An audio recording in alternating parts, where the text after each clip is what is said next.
రాబోయే పార్లమెంట్ ఎన్నికల్లో BJP, BRS కలిసి పోటీ చేస్తాయనే ప్రచారం వెనుక కాంగ్రెస్ పార్టీ హస్తముందా? పార్లమెంట్ ఎన్నికల్లో ఒంటరిగా పోటీ చేస్తామని చెప్పడం ద్వారా నిన్నటి అసెంబ్లీ ఎన్నికల్లో ఓటమికి పొత్తులే కారణమని కిషన్ రెడ్డి చెప్పదలుచుకున్నారా? కాంగ్రెస్, బీఆర్ఎస్ పార్టీల కన్నా ఎక్కువ ఎంపీ స్థానాల్ని గెలుస్తామన్న కిషన్ రెడ్డి ధీమా ఫలిస్తుందా? బీజేపీ నుంచి గెలిచిన 8 మంది ఎమ్మెల్యేలు రాష్ట్ర వ్యాప్తంగా పర్యటన చేయనున్నారా? బండి సంజయ్ని అధ్యక్ష పదవి నుంచి తప్పించడం వల్లే తెలంగాణలో బీజేపీ వెనకబడిపోయిందా? బీజేపీ, జనసేనల మధ్య పొత్తు కుదిర్చింది కిషన్ రెడ్డియేనా? బీజేపీ, జనసేన కూటమి విజయం కోసం పవన్ కళ్యాణ్ మనస్ఫూర్తిగా పనిచేశారా? బీజేపీతో పొత్తు వల్ల జనసేనకి ముస్లిం, క్రైస్తవుల ఓట్లు దూరమయ్యాయా?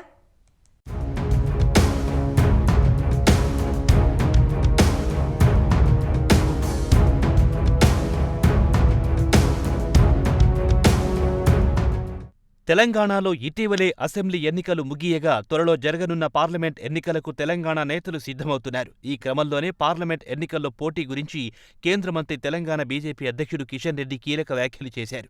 రాబోయే పార్లమెంట్ ఎన్నికల్లో ఒంటరిగానే పోటీ చేస్తామని, బీఆర్ఎస్, కాంగ్రెస్ పార్టీని అధిగమించి ఎంపీ స్థానాలు గెలుస్తామని కిషన్ రెడ్డి ధీమా వ్యక్తం చేశారు. అదేవిధంగా బీజేపీ, కాంగ్రెస్ పార్టీకి ఎంత దూరంగా ఉంటుందో బీఆర్ఎస్ పార్టీకి అంతే దూరంగా ఉంటుందని కిషన్ రెడ్డి స్పష్టం చేశారు. ఈ నెల చివరి వారంలో బీజేపీ జాతీయ అధ్యక్షుడు జేపీ నడ్డా తెలంగాణకు వస్తున్నారని, ఆయన ఆధ్వర్యంలో జరిగే సమావేశంలోనే రానున్న పార్లమెంట్ ఎన్నికలపై బీజేపీ కార్యాచరణ నిర్ణయించబడుతుందని కిషన్ రెడ్డి తెలియజేశారు.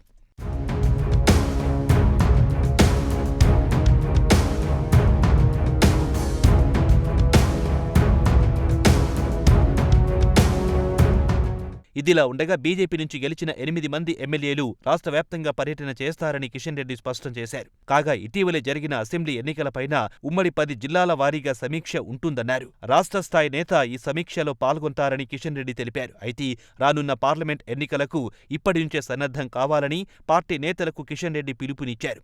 విశ్రాంతి తీసుకోవడానికి సమయం లేదు అన్నారు. మరోవైపు పార్లమెంట్ ఎన్నికల్లో బీజేపీ, బీఆర్ఎస్ రెండు కలిసి పోటీ చేస్తాయని వస్తున్న వార్తలను కిషన్ రెడ్డి ఖండించారు. ఎన్నికల్లో కాంగ్రెస్ పార్టీతో ఎంతగా పోరాడుతామో బీఆర్ఎస్ పార్టీతోనూ అంతే స్థాయిలో పోరాడుతామని కిషన్ రెడ్డి పేర్కొన్నారు. రాబోయే పార్లమెంట్ ఎన్నికల్లో ఒంటరిగానే పోటీ చేసి బీజేపీ సత్తాని చాటుతామని కిషన్ రెడ్డి ధీమా వ్యక్తం చేశారు.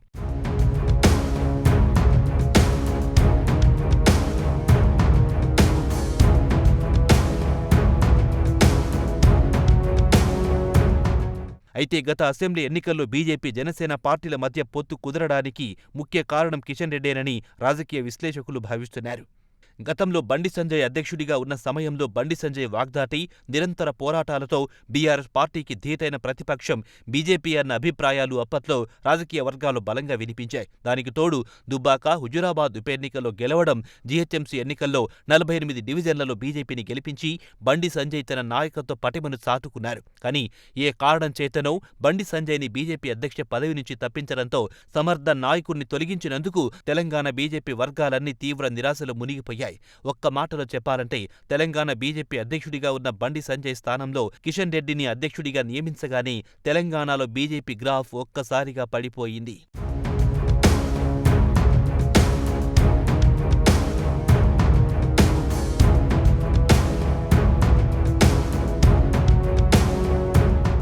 మరోవైపు కిషన్ రెడ్డి విషయానికొస్తే వాగ్దాటి లేకపోవడం, పట్టుదలగా ప్రజా సమస్యల మీద పోరాడే చొరవ తీసుకోకపోవడంతో తెలంగాణలో బీజేపీ పరిస్థితి రోజురోజుకు దిగజారిపోయిందని రాజకీయ విశ్లేషకులు అభిప్రాయపడుతున్నారు. దాంతో బీజేపీ శ్రేణులు, బీజేపీ అధిష్టానం నుంచి కూడా తీవ్ర అసంతృప్తి వ్యక్తమైన నేపథ్యంలో తెలంగాణ బీజేపీ పరిస్థితిని మెరుగుపరిచేందుకు కిషన్ రెడ్డి దిద్దుబాటు చర్యలు చేపట్టారు. అందులో భాగంగానే కె. లక్ష్మణ్ని కలుపుకొని పవన్ కళ్యాణ్ ఇంటికెళ్లి మరీ పొత్తులు కుదుర్చుకున్నారు. యువతలో పవన్ కళ్యాణ్కున్న ఆదరణ, ఆయనకున్న మంచి పేరును ఉపయోగించుకొని ఎన్నికల్లో లబ్ధి పొందాలనే ఆలోచనతోనే కిషన్ రెడ్డి జనసేనతో పొత్తులకు సిద్ధపడ్డారని రాజకీయ మేధావులు అభిప్రాయపడుతున్నారు.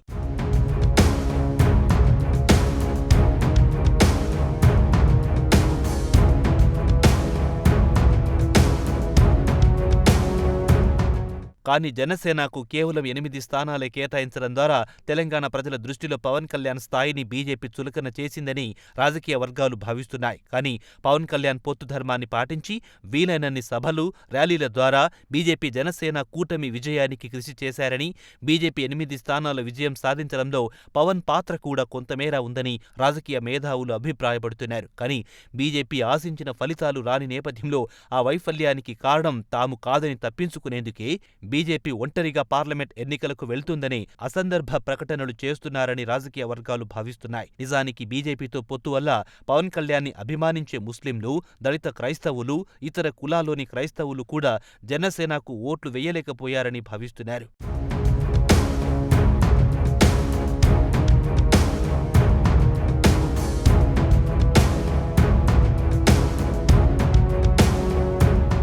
దానికి తోడు జనసేనకు కేటాయించిన సీట్లన్నీ ఆ పార్టీకి అంత బలంగా లేని స్థానాలే కేటాయించారని, జనసేనకు బలమున్న కూకట్పల్లిలో జనసేన దాదాపు 40,000 ఓట్లు సాధించిన విషయాన్ని జన సైనికులు గుర్తు చేస్తున్నారు. జనసేన ఒంటరిగా పోటీ చేసి ఉంటే క్రైస్తవులు, ముస్లింల ఓట్లు కూడా సాధించి కూకట్పల్లిలో విజయం సాధించేదని జన సైనికులు భావిస్తున్నారు. అలాగే తమకు బలమున్న మరికొన్ని స్థానాల్లో కూడా పోటీ చేసి తెలంగాణలో జనసేన సత్తా ఏంటో చూపించే వాళ్లమని జనసేన నాయకులు వ్యాఖ్యానిస్తున్నారు. ఏదేమైనా కిషన్ రెడ్డి తనంతట తానే పవన్ కళ్యాణ్ ఇంటికెళ్లి మరీ పొత్తులు పెట్టుకుని ఇప్పుడు ఎన్నికల్లో ఓడిపోయాక ఒంటరిగా పోటీ చేస్తామనడం తన నాయకత్వ వైఫల్యాన్ని కప్పిపుచ్చుకునే ప్రయత్నమేనని రాజకీయ మేధావులు అభిప్రాయపడుతున్నారు.